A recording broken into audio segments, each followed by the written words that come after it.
This is such a crazy, exciting experience for me. I can't wait to share it with you. Look at where I am.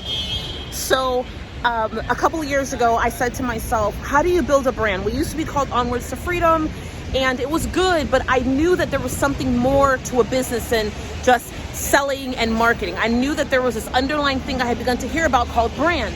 My best friend happened to sell a multi-million-dollar business to a company that I guess is owned by Marcus Lemonis from The Prophet. And one of the crazy things that she did here in Chicago is she nailed brand. Like, what is brand? And what is brand beyond a font and a color? Now, let me just say this. Brand is more than a font and a color. It's an essence. It's a feeling.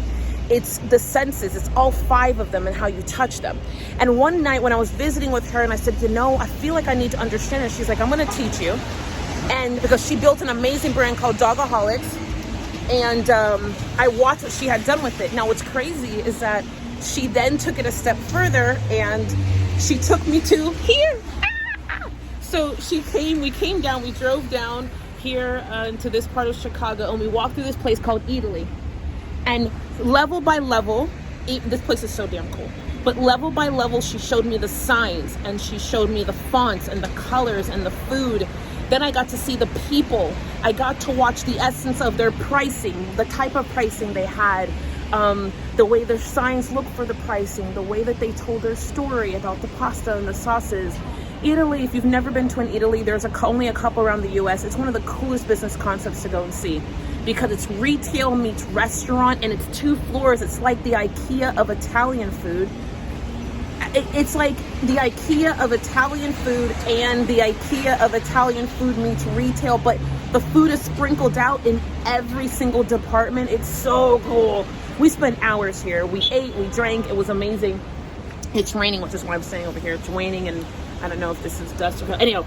But over here, so there's a couple of things about brand I want to highlight. Number one, it was the consistency. It wasn't about being everywhere and doing all the things. It was about being consistent and how consistent could I be. The second thing was clean lines. So I understood that there was something different, like serifs versus sans serifs. Did I want to have little things on the ends of my letters? They really tied to ways, like concepts, like is your brand bold? Like a couple of things you can think about. So your brand comes from your story, and your story is your brand, but your brand then gets materialized into other concepts. So it gets materialized into textures and feel and sense and taste. Is the brand, is this a soft thing? Is it a hard thing? Is it something that is warm? Is it warmth that we're trying to exude? Like, there's so many different pieces. Is it professional? Is it modern? Like, it's crazy. But the essence is that it's you. If you think about Do the Damn Thing as a company, right?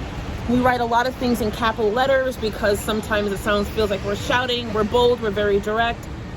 Brand comes in the color that I have my nails, what's here in front of me, what's on my hair, the type of earrings I have. But then if right now you were to head to any of our videos, our live events, our customers and clients, you're going to find the exact same thing.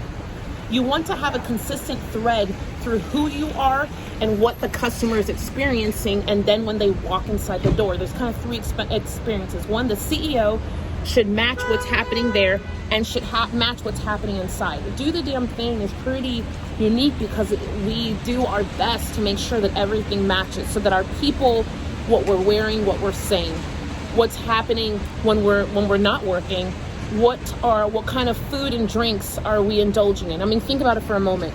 Inside of the Do the Damn Thing brand, I'm very known for drinking bourbon and whiskey. Imagine if I had a glass of white wine when I was teaching night school. That would be so incongruent and be all over the place. It'd actually be bananas. It wouldn't make no sense.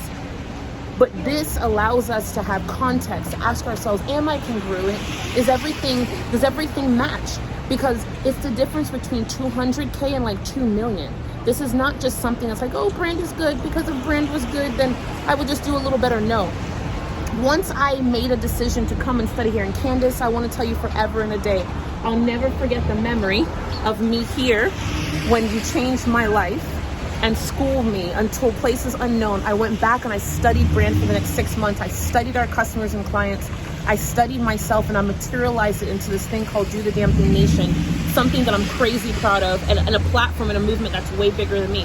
but it all started here. So hopefully you've learned something. If you've learned something about brand, if you've learned something about brand, just ask yourself this: am I touching all 5 senses? Nose, taste, smell, sight, texture, sound. Do they all go together? And if not, which one is lacking? Ask yourself that now. Write them down on a sheet of paper and put yes, no. Is your brand, are you on brand? Is it all together? And are you effectively conscious of how you impact and connect to the customer? Yay! Okay. All right. Bye.